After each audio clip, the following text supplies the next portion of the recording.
Hi மக்களே, இது வந்து எஸ்டர்டே ஈவினிங் எடுத்த வீடியோ தாங்க. கேராவையும் ரிச்சியும் நான் வந்து ஸ்கூலில் போய் வந்து கூப்பிட்டு வந்துட்டு அவங்களுக்கு வந்து புதுசாக அன்றைக்கி ஐடி கார்டு கொடுத்துருப்பாங்க போல். பசங்க வந்து காமிச்சிட்டு இருந்தாங்க. அவங்களுக்கு ஒரு சின்னதாக ஒரு லைட்டாக ஹாப்பி போல் என்கிட்ட வந்து ஷேர் பண்ணிட்டு இருந்தாங்க.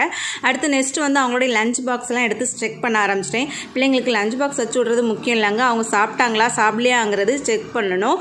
இல்லைனா ஏன் சாப்பிடலங்கிறது கண்டிப்பாக பேரண்டாகி நம்ம வந்து கண்டிப்பாக கேட்கணுங்க. நானும் கேட்க தான் செய்வேன், ஒவ்வொரு நாளும் கேட்பேன். தண்ணிலாம் குடிக்கணும், கண்டிப்பாக தண்ணி குடிச்சிருக்கணும், தண்ணி வந்து எம்டியாக தான் வரணும் அப்படிங்கிறத அவங்களுக்கு வந்து ஸ்ட்ரிக்டாகவே சொல்லிடுவேன். ஸோ வந்து அதை ஃபாலோ பண்ண ஆரம்பிச்சிட்டாங்க. இப்போ எல்லாமே மேக்ஸிமம் காலியாக தான் இருக்கும். கேரா சாக்லேட் சாப்பிட்டுட்டு சாக்லேட் கவரை பாக்ஸில் வச்சு கொண்டு வந்திருக்கா. அதுவும் நல்ல ஹேபிட் தாங்க. எல்லாம் பிள்ளைங்களை லஞ்சு சாப்பிட வைக்கிறது நம்மளுக்கு ஒரு பெரிய வேலையாக இருக்குது. ஆனால் நாங்கள் வந்து அந்த டைமில் வந்து சத்துணவு சாப்பாடு தாங்க சாப்பிட்டோம். சோறு குழம்பு அவ்வளோ தான் இருக்கும். வாரத்தில் ஒரு நாள் தான் முட்டை போடுவாங்க. அப்போ நாங்கள் வீட்டிலேருந்து துவையிலோ ஊறுகாவோ கொண்டு போய் சாப்பிடுவோம். அன்றைக்கி அந்த சாப்பாடு ரொம்ப டேஸ்ட்டாக தெரியுங்க. இதெல்லாம் பார்க்கும்போது பிள்ளைங்களை வளர்க்குறதுல நம்ம தான் சின்னதாக எங்கேயோ தப்பு பண்ணுறோமோன்னு தோணுது. பிடிச்சிருக்கு.